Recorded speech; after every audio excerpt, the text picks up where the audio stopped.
So akaniambia, we have detected a problem. We can't atujasikia hatubitia mtoi.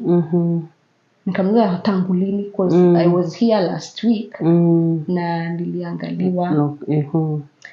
Akaniambia sasa okay, we utaka hapa utafanya procedure ya because you can't now be working with a dead person inside of you. You have to go through a procedure atolewe. Basi akasema hapana. We want a transfer. Kutoka jana. Imagine. We want a transfer. Sasa hapo ndo drama zikaanza. Usi hawataki kutupatia. Really? You see what they had done? They had taken our insurance card. Na walikuwa wameclaim. Already. Before they treat you. So they were waiting for the money to be paid so that they can treat me. So hiyo time walisema wanataka transfer. Sasa ikakuwa sasa kimeumana. So they have to hide the cards. They have to hide my files.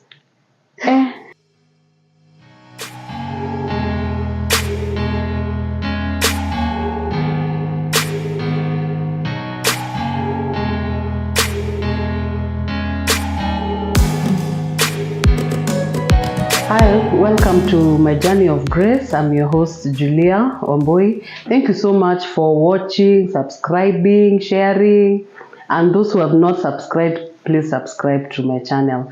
I thank God so much for such a beautiful time that He has given unto us, because we have great testimonies, we have stories to give you hope. And one thing I love about Jesus is that He'll never leave you nor forsake you. And whatever you go through, it's always a great testimony that comes. So never feel that you're left alone or you don't have people to talk to. We're here for you. Karibu sana. And today I have such an amazing a friend of mine. And she's married. Hata mkimwona yuko mdogo hivyo. Hebu atatuambia she's married.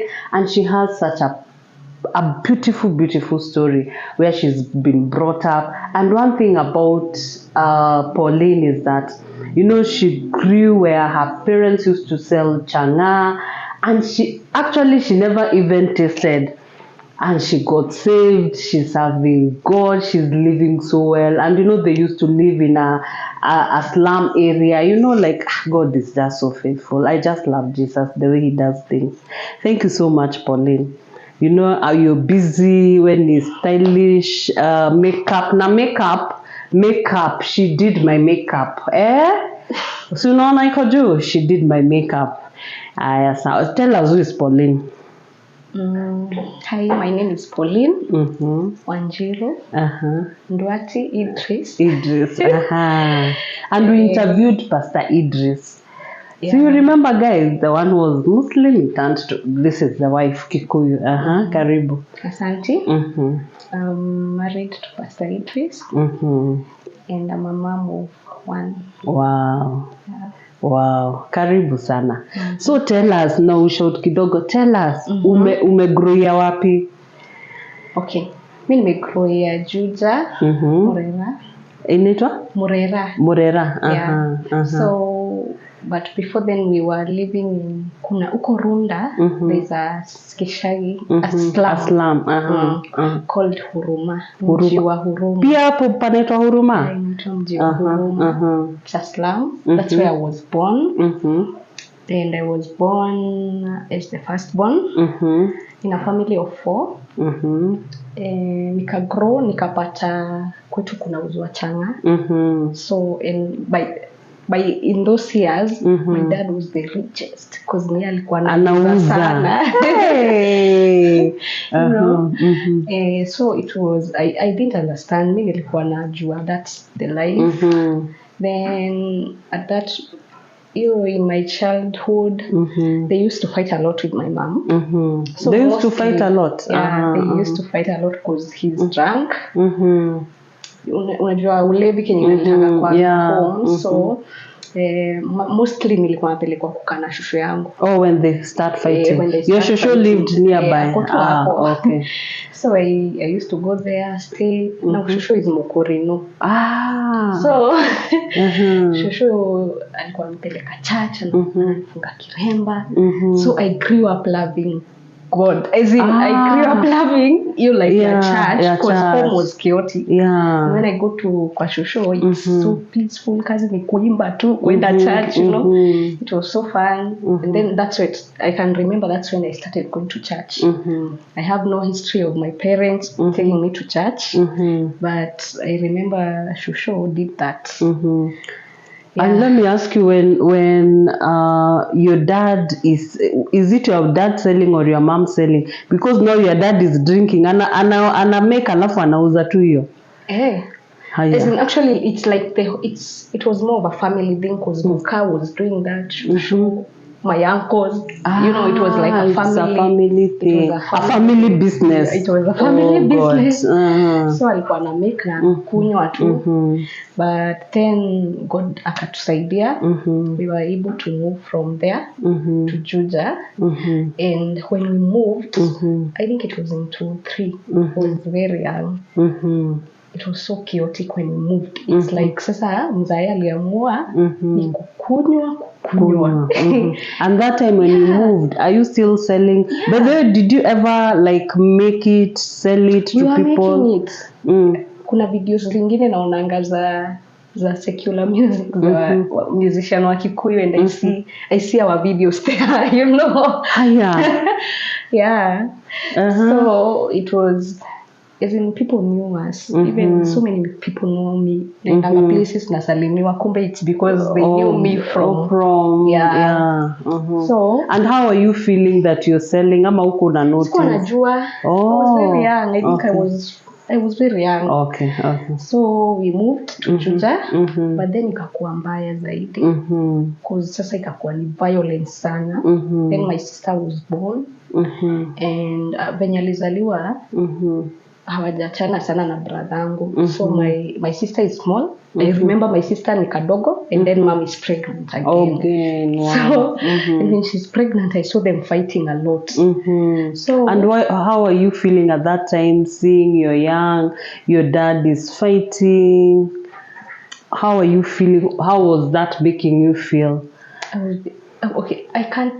I was so young. Sikuwa naelewa nini zinaendelea, but I remember I would take my sister, tukiona wakifight, nachukua sister yangu tunaondoka. And then my dad alikuwa akiambia Made, kitoroka usibebe mama yangu na wamde mother. So mamangu angetoroka na sistangu, and then that time she was pregnant, angetoroka na sistangu, mimi nabaki.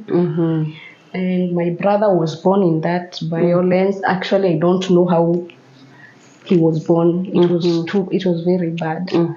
So akazaliwa, and then I can recall this time they fought. Then my mom akatoroka na bradhangu and my sister, and I was left. Wow. So when niko left, tulikuwa na kagari. Tulikuwa na maisha poa. We were rich. Simade washaenda, so I'm left. My dad akaenda akakunywa. Akaingia kwa nyumba akajifungia. So I tried knocking. He didn't wake up. Wow. So I was like, sasa nitalala wapi? Ilikuwa nyumba ya mabati. So kuna ka place dogi zilikuwa zinapitia, tulikuwa na kadogi. I tried to fit, but I didn't fit. So it happened, a friend of my dad akapass, akaniuliza nini, nikamwambia na sayo ulikuwa how old? I think 4 in between hapo. Okay. Akaniuliza what is happening, nikamwambia baba amelala na so akanichukua akajaribu pia kuitana, he didn't respond. So akaniambia acha nikupeleke kwa friend ya your mom. So he carried me. Nilikuwa kadogo. Sasa kama niko kadogo saina amana. So you can imagine, akanibeba akanipeleka kwa friend of my mom. And I can't forget the words she said. She was a good friend to my mom. Alisema huyu mzee akanipeleka akamwambia nataka mlale na huyu mtoto kwa sababu ameachwa na mamake and the dad is not waking up. Akasema Mr. Zana na mizigo za wenyewe. I was small, I have never forgotten such words. Sasa huyu mzee akaniambia, sasa mimi nitakupeleka wapi? Mimi sina bibi. Nitakupeleka wapi? Nikamwambia, gari yetu kioo ya nyuma ifungikangi na izalala kwa gari. Akaniambia acha twende tuone. Then he carried me akaenda akaniingishia kwa kioo ya gari. And then I slept in the car. And I recall that night kuna mahali kulikuwa kunaibiwa because I had people running. And I was so scared. So nilikuwa scared. I didn't have a sweater. Gari kioo iko chini. It was cold.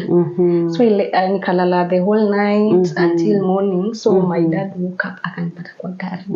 He was so sorry. Wow. He was so sorry. Akaniambia, next time I will not do that. You know, he used to call me mom. And I can't recall many other stories, but I remember tukigrow alikuwa violent. We were tukiuza hiyo changaa, and then he was like, mtoto wa nyoka ni nyoka. So you have to know what I'm doing. So kama ni kwenda kuipika, we would go all of us. Mnaenda wote mna. So tunaenda kwa mto tunapika tunarudi. And then evening na sasa hiyo kwa saa zingine naonanga slums vile nini ndogo watu wanakaa tu hapo mnalala hapo pombe inapikwa. How was it like tukiwa kwa slums? I can't recall nilikuwa mtoi sana, but when we moved to Juja to buy land, so it was not any Muslim, but kuna mto, so tulikuwa tunaenda kwa mto. Bado Juja mlikuwa mnauza changaa? Wewe amkuacha? Okay. Tunauza sasa vizuri. And then my dad was famous.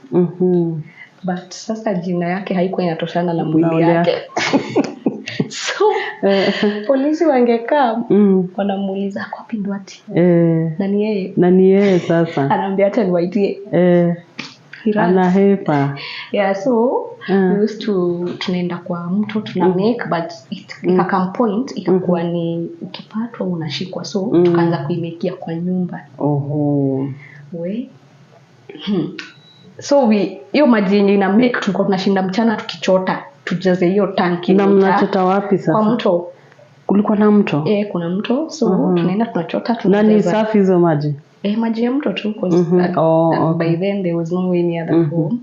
So kulikuwa amejenga katank hapo, so tulikuwa tunapikia hapo home. So hiyo tank lazima ijae maji. Tulikuwa tunashinda tunachota maji. And then other kids in school knew what we were doing. So it was sasa ni kama tulikuwa tunamekiwa jokes na get. So tunaimake and then sio maji tabaki kiwa moto. Hiyo maji ndo tulikuwa tunashawa nayo because ni warm, ni moto.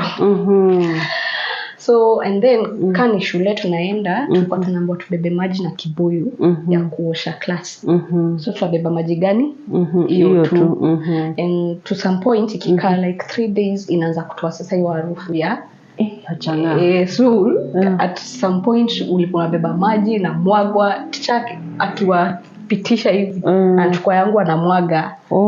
Because the teachers knew, everyone knew. Wow, and how was it in school? Watu wa enjoy mnauza changaa? Tulikuwa tunaenjoyiwa, walimu walikuwa na give examples na sisi. Of course. Tulikuwa tunaambiwa tukiposa kusoma tutauza changaa. Ama tutakuwa walevi. You know? And me haikuwa ilikuwa inanifanya nijiambie when I grow up I don't do this thing. Wow. But within that time yote I was going to church. I didn't stop going to church. Oh, you didn't stop? I didn't stop. Nilikuwa nabeba watu wetu na wapeleka church. And I remember there is a time my shosho akakuwa sick, akakam kuishi na sisi. So shosho from my dad's side who I'm named after. So kukam kuishi na sisi pia alikuwa akikunywa. So pia anakunywa, si ule alikuwa mokorino? No, no, the one I'm named after. So alikuwa akikunywa. So at some point alikuwa anaenda anachota anaficha. Anakunywa anakuwa msick. Anarudishwa hosi tena. So our life was just ilikuwa ina rotate around hivyo. And until some point shosho akaokoka. Then mimi ndo nikamuonyesha church yenye tutakuwa tukienda na yeye. So we started going to church with her. But hatukukaa naye sana, akamove to another brother babangu akamchukua kuishi na yeye. But before she left I can remember tulikuwa tunafanywa child dedication. So my mom, my mom missed sijamuona akienda church. I think I have seen her gone to church like 3 to 2 times in my life, including the wedding time. So shusho nikamwambia tuna dedicatiwa. Ndio akaniambia ni sawa. So shusho akakuja, mimi ndo napeleka watoto wetu, you know. I didn't understand all these things. Me, I was just doing it. I was singing in church, you know. So I didn't understand anything. Na nikagrow hivyo until sasa later on my dad, I think my dad started changing when niliingia class 8. Because anytime he would drink alikuwa na nosebleed sana. So ikabidi aache kukunywa. And then he started becoming a good dad, you know. But we didn't get to enjoy her as a good dad for a long time. Because one day he just slept and never woke up. Wow. You were how old at that time? I was in Form 4. Oh, in Form 4? Yeah, first term. Wow. My sister was in class 8. My brother was in class 7. And our last born was in class 3. So wow. He just slept and never woke up. Hiyo wiki ilikuwa wiki ya midterm. So that day I was talking to him. Niliongea naye Monday. Nikamwambia nitumie pesa ya kuja midterm on Friday, atumie Thursday. And then he passed on that Tuesday morning. So ikakuwa ni process ya grief. And he was a good, I can say he became a good dad. Oh, later he changed. Hey, he became a good, you know, people could not believe how he died. Aje sasa. Ule mzee mpole. Alikuwa mpole. Alichange akakuwa mpole. Naget. So it was a process ya kugrieve. Then nikakuwa nimemaliza Form 4. Then my mom was still doing the business. Alikuwa bado kaa uko Form 4 alikuwa anafanya? Yeah. Thank you so much Super Slick for always hosting us. My journey of grace, really appreciate you so much. Thank you so much for being a blessing to us. And you can see the way they have customized lampshade. This is so pretty. This is so pretty. And we also have the wallpapers. You can see the other side, the wallpapers. They're doing such an amazing job. These are the roll-up window blinds. And our slogan is, you dream it, we print it, you live it. This is so amazing. And you can also pull, this is so amazing. This is so amazing. And when you have a house and you want such beautiful decors, please call Super Slick. They are doing such an amazing job. They're doing such an amazing job. Thank you so much for always being there for us. And please get in touch with Super Slick. They're on Instagram, they're on Facebook, they have their website, they have numbers to call. Please call them. Thank you so much.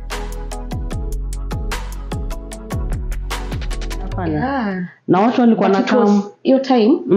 I think it was time ya uhuru na alikuwa ameanza kuwa strict. So ilikuwa ile mnafanya kujificha.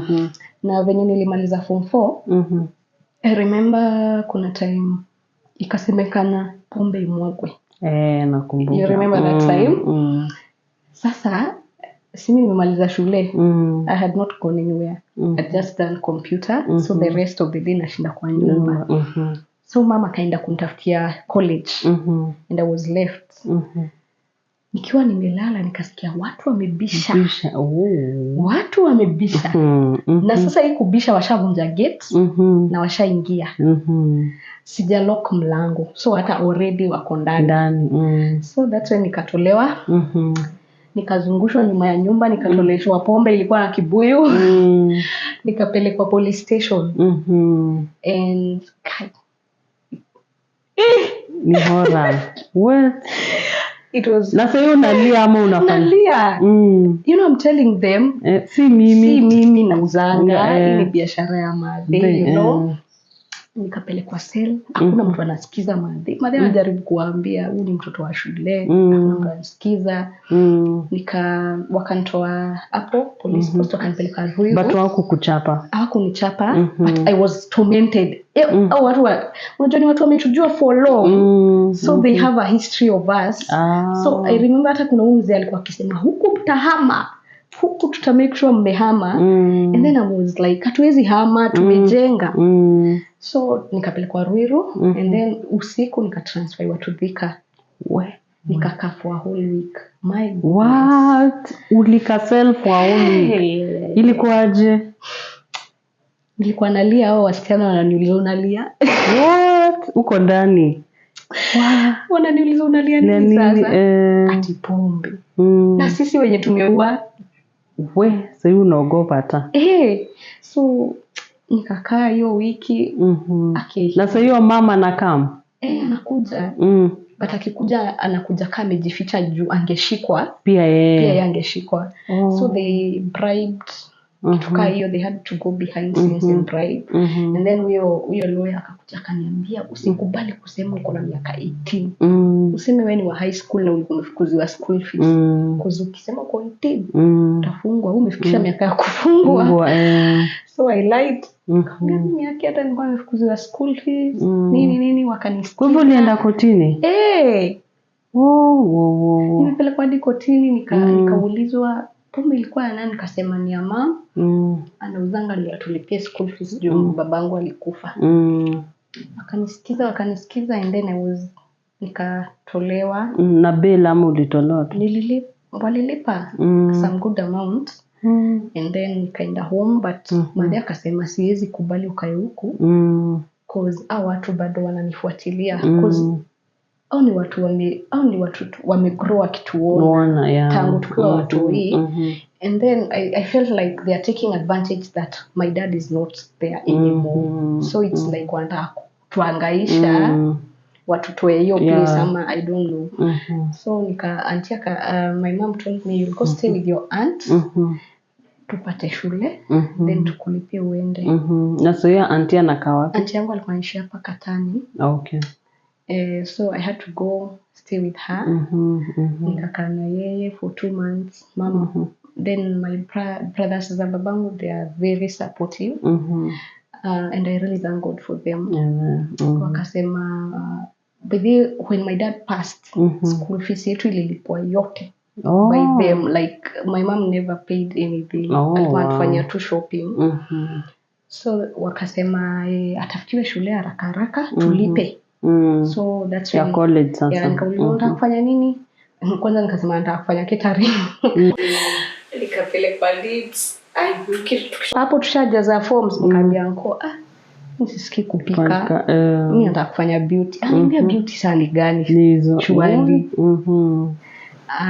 So hiyo time nikiwa huko kwa auntie yangu akanitafutia Vera. They paid. So mimi nikitoka kwa auntie nilitoka kama nimeenda hostel. So that's how I joined beauty school. Nikasoma for 7 months. Then I went back home because I didn't have anything to do in Nairobi. Nikarudi home. And ikakuwa sasa ni kutafuta job.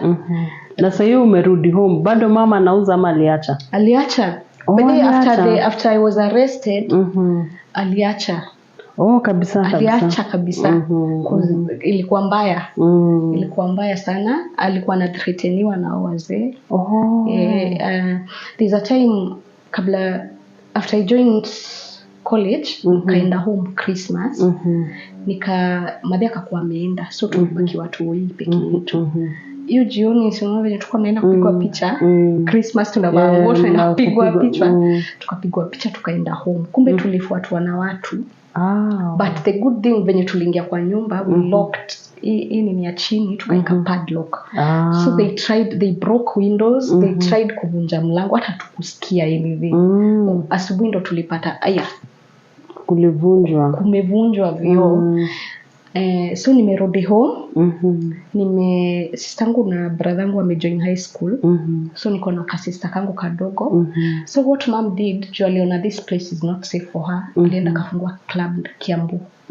So aliacha huku sasa akafungua club ile sasa akafungua club serious Kiambu. And she had to stay there. So akarent nyumba. So mimi nilikuwa na stay na sistangu mdogo. But she will come, she will come on weekends kutuangalia na tutumia do. So hiyo time my sister was I think alikuwa class 5 hapo sasa. Nakumbuka hiyo kuna a night for several nights I used to feel like kuna mtu ana jump over the fence. But on this night I felt kabisa there's someone inside the house. Nikasikia mlango ya madhi imefunguliwa.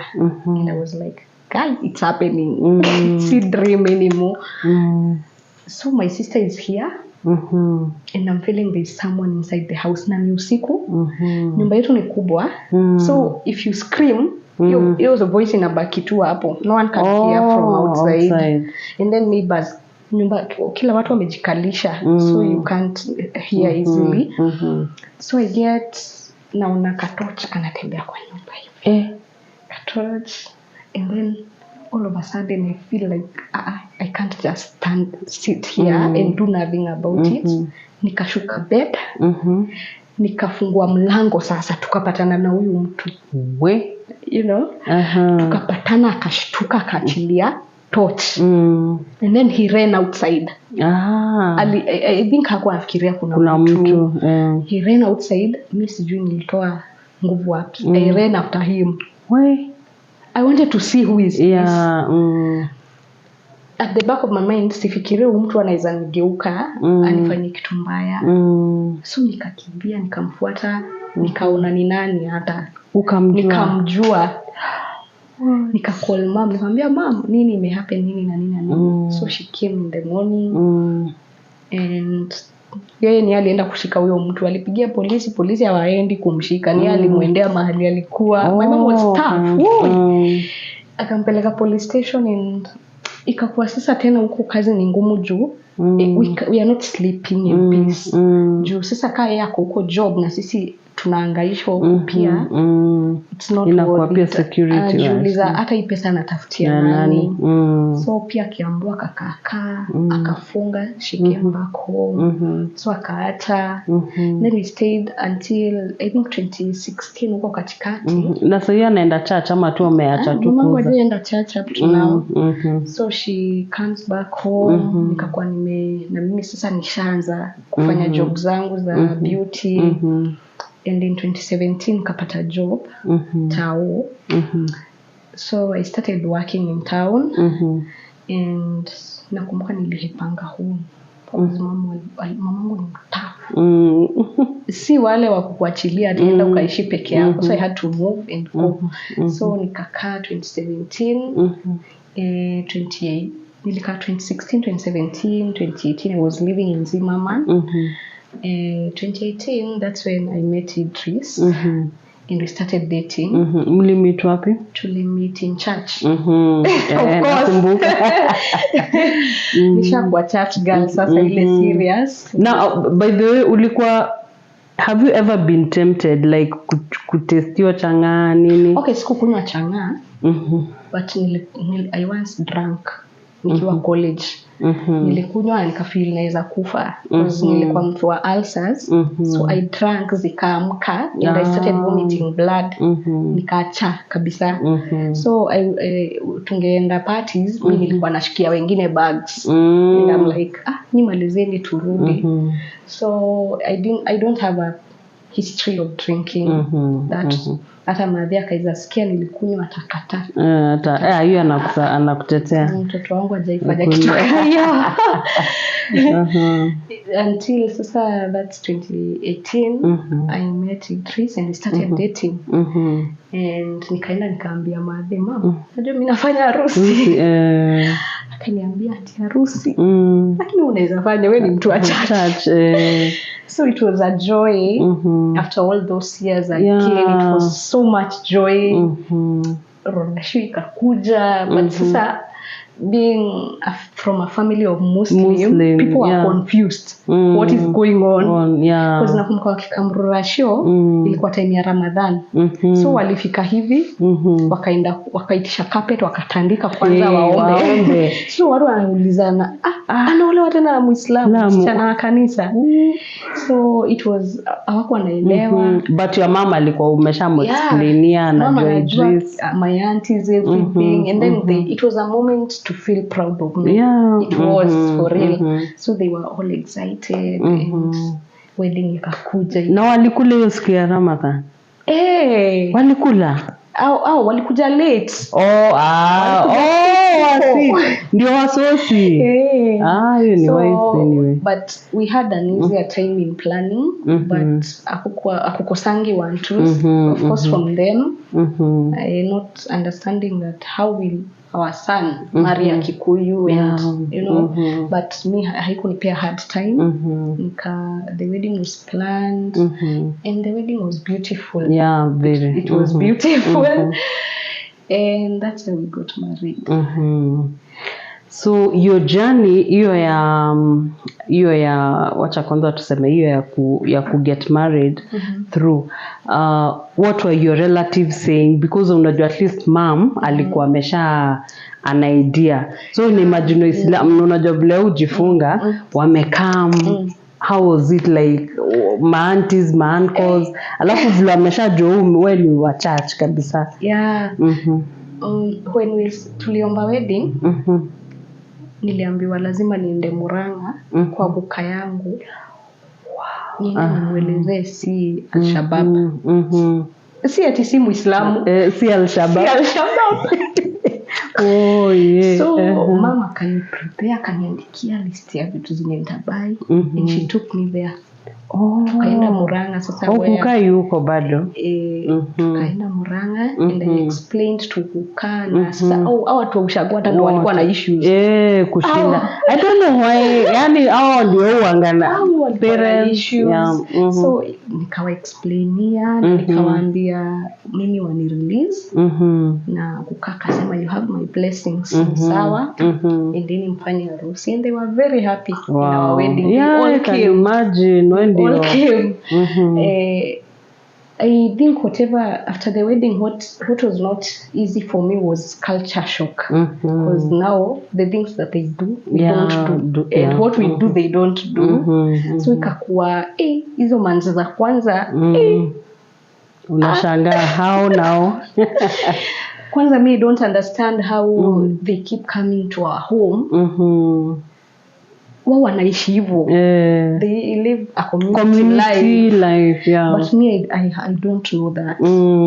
So it was like I felt like an intrude, you know. But later on nikakuja ku live with it and I understood them. And I can say being married to Idris, it's a confirmation that place umetoka doesn't determine your future.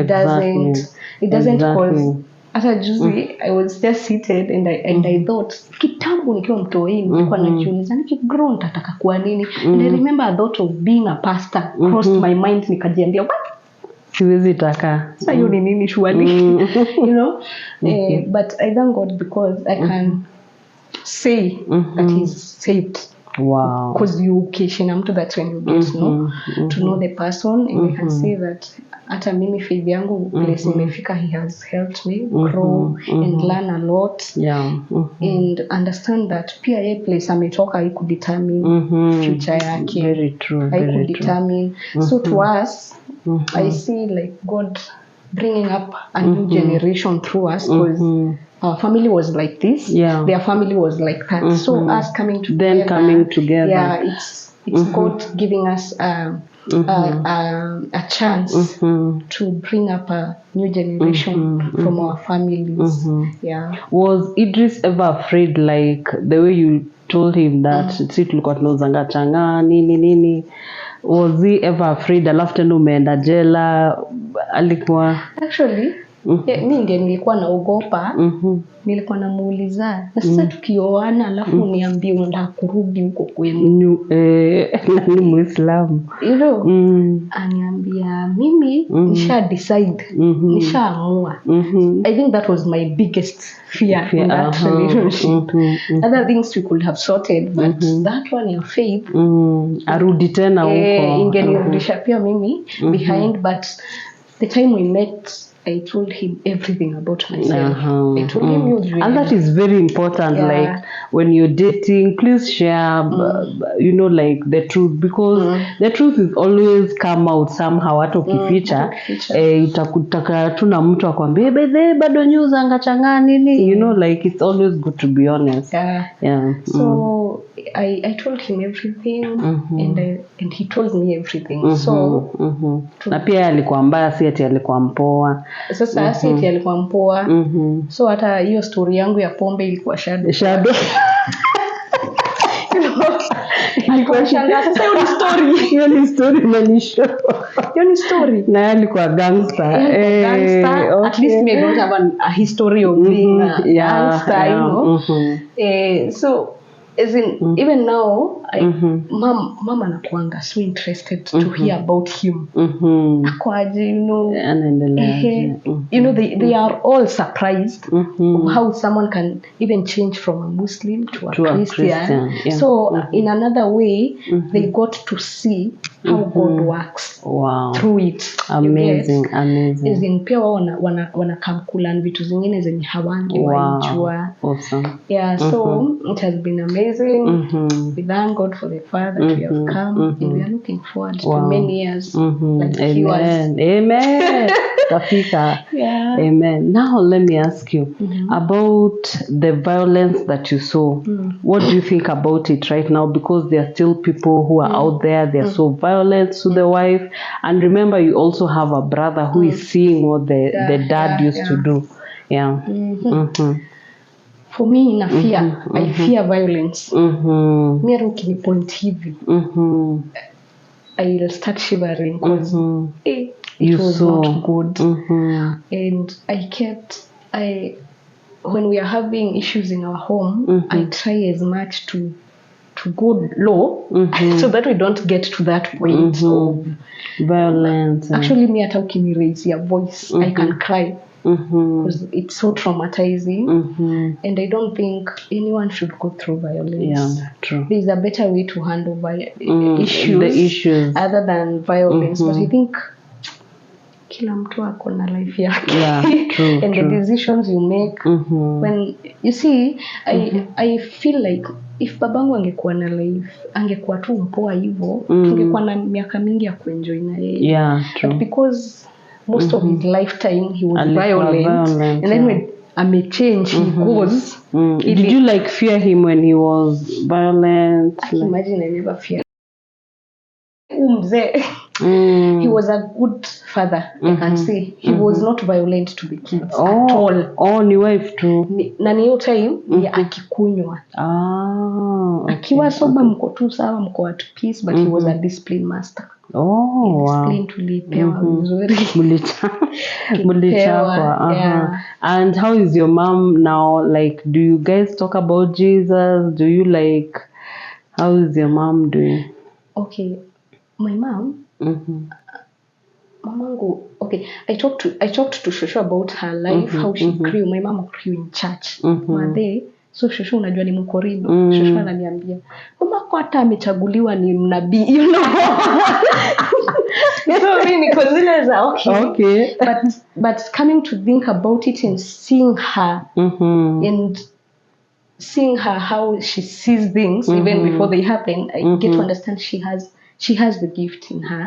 Only that you can't force her to get saved. You have to keep praying and showing your support towards her and showing her love. And mpatie tu time yake. Sasa ulikuwa time yako, you know. True. So I get to understand that pia yako process ya God. Wow. Na when the time is right, Mungu ni nani? Yeah, very and we true. won't force it. Na sasa najua ameona. Yeah. Na mom tunakupenda sana na tunakuombea na najua uta get saved very soon.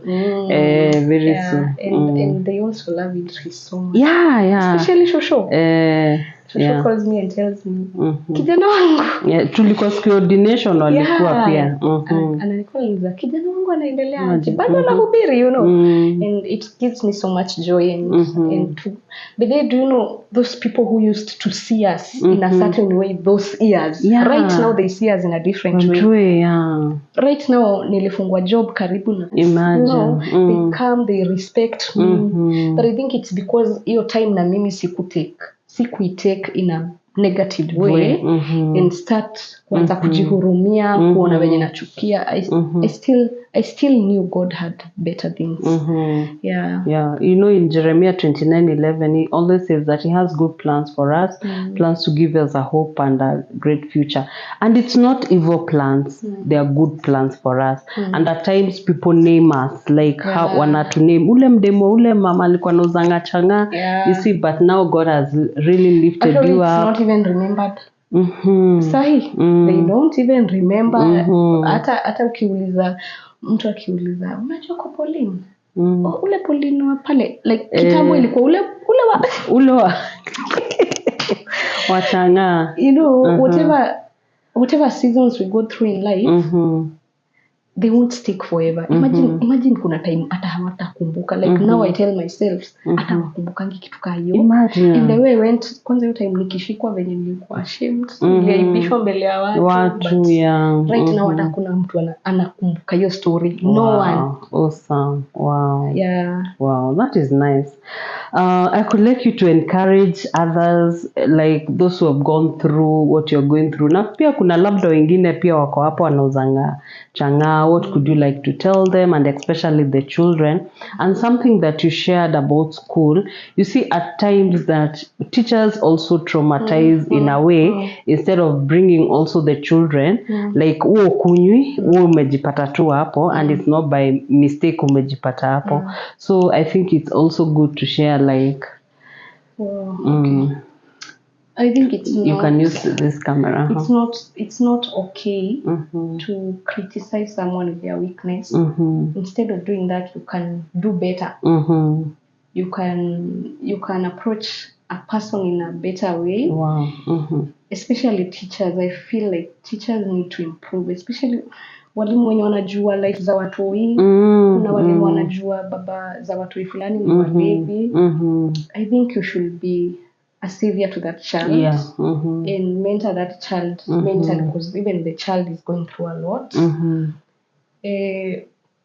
Also, if you're that person who is going through that season, it may not look good at all. It may not look hopeful. There is no hope. There is no future. But I think holding on to God and knowing that there's something, let me see what tomorrow is later. And also being, if you know God, there are certain things that won't weigh you down.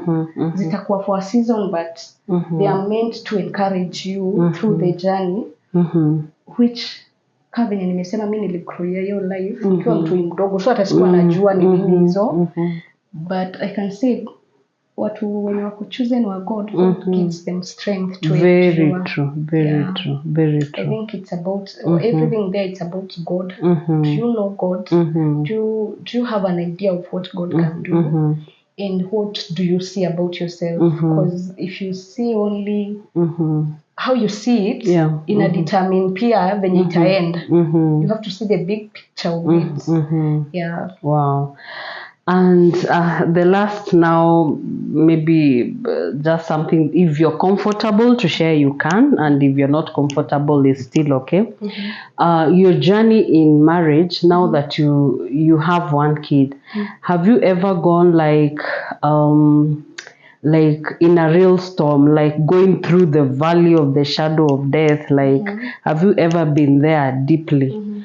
Like, you know, at times like I lost a son, like, and that gave me even a testimony to be sharing to other women who have gone through that. Like, have you ever gone through something in marriage, like a shake-up? Yeah. I think we, not that I think, I know we did. Yeah. In 2020, we are in 2024, 2022. I got pregnant with our second born, and the journey was not so smooth but I thought since in the first trimester nilikuwa tunajiambia inakuanga hivyo, and it was very tough, like not even like the first one, and it was tough. I could not eat. Nilikuwa naenda hosi, napitia hosi, na kwa trip, then I go to work. And what was that time? What was the issue? What were they telling you? Nilikuwa naambiwa sugar levels zinashuka kabisa. So but nilikuwa feel siko sawa. Nilikuwa feel kana pegwa na upepo. But I didn't want my mom to know I'm pregnant. Of course, job yangu iko karibu na kwa made, but she kept on asking, uko sawa wewe? Naambia mom niko sawa. So I had an aunt who lives nearby. I was so open to her. Naambia, hey auntie, mimi feel niko sawa. So on this day, natoka home, I'm going to work, and then I texted Tris namwambia, pede mimi ndapitia hosi juu si feel poa ile. I go, ita imeweza sijakuwa nikiambia madhi na hata staki ajue because I'm feeling so weak, I'm so sick. I go to the hospital, haraka naambiwa, huyu angemaliza another 5 minutes ungemukota kwa barabara. Cheke na dungwa nini. And then I text my aunt namwambia, just in case ni admitiwe, niko hosi fulani. So my aunt is shocked. And I call madhi. Pauline ako hosi nini. Mama ananikola, ndio unafanya nini hospitali? Nikamwambia nakuja kukuambia. So I stayed like for 4 hours. Then I went. Nikafika hata sikumwambia. Akaona prescription yangu. And then akaniuliza, pata mtoto mwingine wewe? Nikamuuliza mama, sasa swali ya kuniuliza. Akaniambia, hey, unasikiaje sasa? So I explained how I've been feeling. The first one, was it easy or it was It was not easy, but it was not that hard. Okay. So I come back home, naendelea hivyo, the first month, the second month, the third month. Now we are in the 4th month. And this day it was in December. Wow. I think we were supposed to come for your I remember, graduation. Yeah, in December 7th. Nafunga job. We are supposed to go for a chama in town. I was so busy the whole day. Nilikuwa na to do. So nikaambia madhe, nilikuwa nimeenda na mtoi huko. Nikaambia madhe, mam, nishikie huyu mtoto alale huku leo. Then kesho nitakuja, nitaenda na yeye. Kwa sasa nataka kupitia town, nipitie meeting. Ananiambia ni sawa, wewe funga umlete. So nika sasa nishafunga job, but I sat and I felt like I don't think I'm okay. Nikachukua blood try, nikajifanyia blood try, but still sisikii kuamka. Sisikii kuamka, but I know time is running. I have to be there by 6. So finally nikapata strength, nikaamka and I carried the baby and I went to my mom's house. So nikifungua gate, I told my sister, harakisha uchukue mtoi, I want to go to the loo. Nimekazwa. So I go to the loo and I was wearing a jumpsuit. So I have to kuteremsha it. So ile process yangu kuifungua hivi ilisukumwa na pressure ya damu. So it's like damu was everywhere. And then I was like, God, what is happening? Hizi vitu nasikianga kwa videos. So I called my mom, kuja. Anakuja mbio ananiambia, "Guy, huyu mtoto anatoka." Acha nikuitie mtu akupeleke hospital. Nikaitishiwa nguo. I'm still bleeding. Nikaitishiwa nguo. Now say, are you in pain? I'm not feeling any pain. You're I'm not just shocked. I'm not talking. I'm like, you know. Nikauliza uko na kadi? Niko na kadi. 2020. So I go to the hospital. Hey, hospitali kakuwa tena ni drama. What? It was at night. Sasa 7 ishafika. Idris atupatani, simu yake ilizima. So I call a lady mwenye tulikuwa naenda chama na namwambia akifika mwambie nipigie ama mwambie niko place fulani anipate huko. So nikaenda hosi, hata sikuadmitiwa, hata test sikufanywa. So they just wananiuliza nini imehappen nini na explain na ambiwa ningoje. Nikakaa hapo sasa kwa bench ni emergency. Ni emergency. So nikaambiwa ni wait. Nikaenda nikauliza huyo nurse kuna mtu anaweza nisaidia cause nimebleed sana so nasikia dizzy. Akaniambia unajua hatuwezi kutreat if you have not been done for a scan. Namuuliza and why is it not done? Akaniambia our sonographer doesn't come at night, so you'll have to sleep and wait for tomorrow akuje. Nikamuuliza nitalala hivyo kasi angaliwa. Nikamuuliza is there an option naweza enda hosi nyingine? Akaniambia you can go to Plainsville, you can go to this one. So they called the hospitals and they had no sonographer at night. So I'm there telling her let me go to the hospital that I've been going for 2 weeks. Akaniambia hapana uwezi enda kwa sababu unaweza zidiwa kwa barabara. So washanieka fear already. Oh no. Sorry.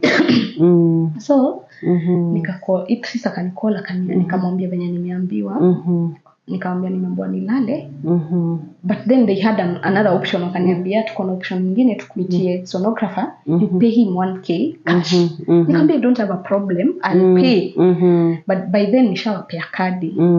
So wakaniambia sawa wenda wadmitiwe then akifika tutakuita. So I got admitted and nikakaa. Idris akakuja around 11 wakakuja with our friends wakakuja akaniangalia and they went 12 ikafika huyo mtu hajafika 1 2 up to morning nobody came. What? So asubuhi nikaamshwa na daktari wa round ya kwanza akaniambia Pauline you're going for sonography at 8 ujitayarishe. Nikakunywa maji 8 ikafika. Nikatoka nikamwaja fika karudi tena nikakunywa maji nikamwona ngoje atafika 9 ikafika he's not there. 10 ikafika 11 that's when he came. 11 nikapelekwa kufanywa scan. Then the one who is doing the scan on me tells me okay there's a problem somewhere. Namuuliza shida gani? Akaniambia you have to go to the guidance and counseling room. Nitatuma nurse huko.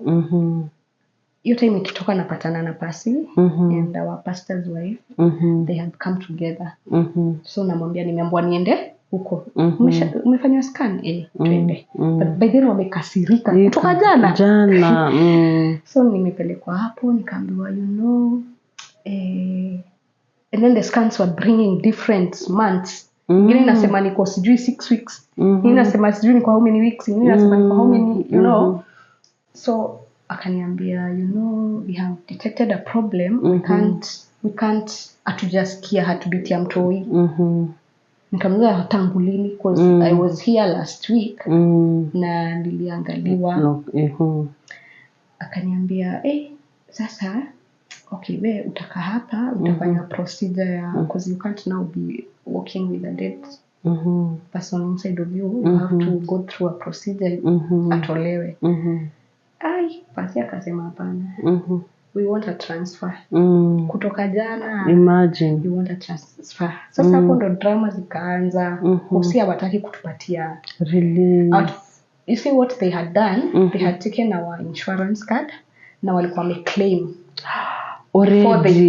Before they treat you. So they were waiting for the money to be paid so that they can treat me. So hiyo time walisema wanataka transfer. Sasa ikakuwa sasa kimeumana. So they have to hide the cards. They have to hide my files. Ikakuwa sasa nipaka na panya huko. Yani mimi nilikuwa nishachoka. So I just sat there and I told them mkimaliza mtaniambia. So that's when kimbizana na management ya hosi. It was dramatic, it was bad until later wakatupatia kadi, but they never gave us the file. Because you see, they had the because I had gone there like 2 to 3 times. It's probably like walinipea prescription wrong for the times that I was there, because they had all my files, ndo maana wakutupea hizo files. So nikaenda, that's when I was transferred to Metropolitan. Hapo nikachukuliwa mbio. And then I was taken through the procedure. Nikaadmitiwa for 2 days, then I went home. Was it an operation or it was an evacuation? Nikaoshwa sasa in the theater, but I didn't feel you didn't theater. Feel, Nikaoshwa, nikarudi home. So sasa hii nimerudi home, I'm thinking like no, I need to heal. You know, to heal mentally and accept it as happened. It was not easy by the way. By the time you were going for guiding and I mean for the counseling, did you meet the nurse there? Were you cancelled at that time? Sizi kumbuka, but kuna huyu dame alikuja akatuambia you have to accept nini, you know. So me I'm thinking now it's time, it shall happen, so it's time to move on. So nakaa hiyo wiki, and then on Saturday, the following Saturday, but hiyo wiki na feel pain. Na feel pain, najiambia ni normal ku feel pain. Sikuna dawa unakunywa, uta get better. But now I'm going to work. But my work isn't that high stretch. So I'm going to work and I'm feeling, there's a problem. So on Saturday, nafunga job and I go home. The following Sunday kulikuwa na Thanksgiving in our church. So tumeambiwa kila mtu abebe chakula akuje nayo. So nimefanya shopping, sababu venye nitaamka kupika. So na baby hizo vitu zote naenda kwa nyumba. I try to cook supper, nashindwa. Naambia Idris, you know what? Lakini nimeshindwa kusimama.